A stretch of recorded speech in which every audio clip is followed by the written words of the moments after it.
Olá, pessoal. Eu me chamo Pedro Nicolás. Esta é uma apresentação para o Congresso de Iniciação Científica da Universidade de Brasília do Distrito Federal. E o trabalho apresentado aqui fez parte do edital PIBIT da Universidade de Brasília dos anos 2022 a 2023. O plano de trabalho tinha o título de Roteirização e Entrevistas para um podcast de popularização da ciência. E introduzindo, se trata do podcast Eu Quero Saber, traduzindo a ciência para você, que tem origem no Departamento de Administração e em parceria com o programa de pós-graduação em administração da Universidade de Brasília e também em parceria com o programa de iniciação científica da Universidade de Brasília.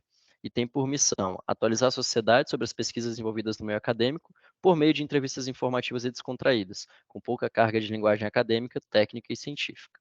O podcast ele é formado por 4 equipes, sendo a primeira de gestão de mídias sociais e criação de artes, segunda planejamento e gestão, terceira produção e edição, e a quarta roteirização e entrevistas, que é na qual foi desenvolvido o trabalho.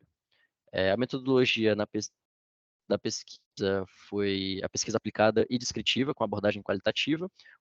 Foi utilizado o estudo de caso como procedimento técnico e o método de coleta de dados pode ser classificado como observação participante. Afinal, atuei como roteirista e entrevistador do podcast.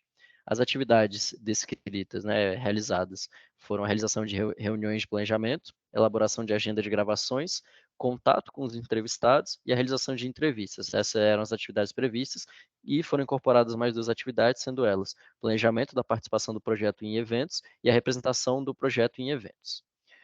Vale destacar em relação aos resultados, a produção do episódio do especial de 50 episódios do podcast, onde junto com a professora coordenadora do podcast e com outra participante do podcast, né, a coordenadora Patrícia Guarnieri e a participante Isabel Gomes, a gente pôde conversar um pouquinho sobre a origem, o futuro e os bastidores do Eu Quero Saber, e onde a gente discutiu um pouquinho também sobre a importância da divulgação científica e da realização de uma divulgação científica de forma acessível.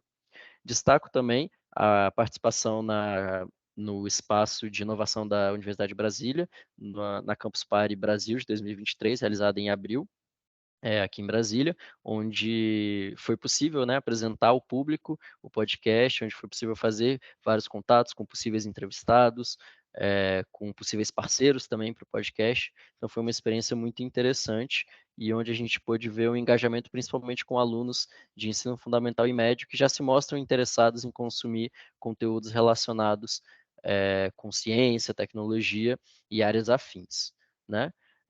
Em relação às conclusões, né, a gente tem a compreensão e o conhecimento do formato dos processos internos que compõem o podcast. A gente tem a compreensão sobre a contribuição, né, de um podcast de divulgação científica para a formação acadêmica dos alunos que compõem esse podcast. A gente teve também, né, um estudo sobre a preparação dos episódios para divulgação científica, afinal, a gente quer tornar aquele conteúdo acessível. A gente vê o impacto do podcast em relação ao desenvolvimento de novos pesquisadores. A gente vê o desenvolvimento de habilidades relacionadas ao processo de ensino, afinal, tem que ter uma boa didática para, ao mesmo tempo em que se mantém os rigores da ciência, da academia, também transmitir esses conhecimentos de forma mais acessível. Tem o desenvolvimento de habilidades sociais no contato com toda a equipe do podcast e também com os entrevistados. A gente vê o impacto da divulgação científica e também a participação na academia e a importância da iniciação científica para a retenção de jovens na academia. Gostaria de deixar aqui os agradecimentos para o Departamento de Administração, para o Programa de Pós-Graduação em Administração, para a professora coordenadora do projeto, Patrícia Guarnieri, para toda a equipe do podcast Eu Quero Saber, para a Fundação de Apoio à Pesquisa do Distrito Federal, FAPDF, que foi fomentadora desta pesquisa, ao PROIC e também ao Programa Aprendizagem para o Terceiro Milênio, que é um dos parceiros do podcast. Deixo aqui o meu contato e também o Instagram do podcast para quem quiser acompanhar. Muito obrigado.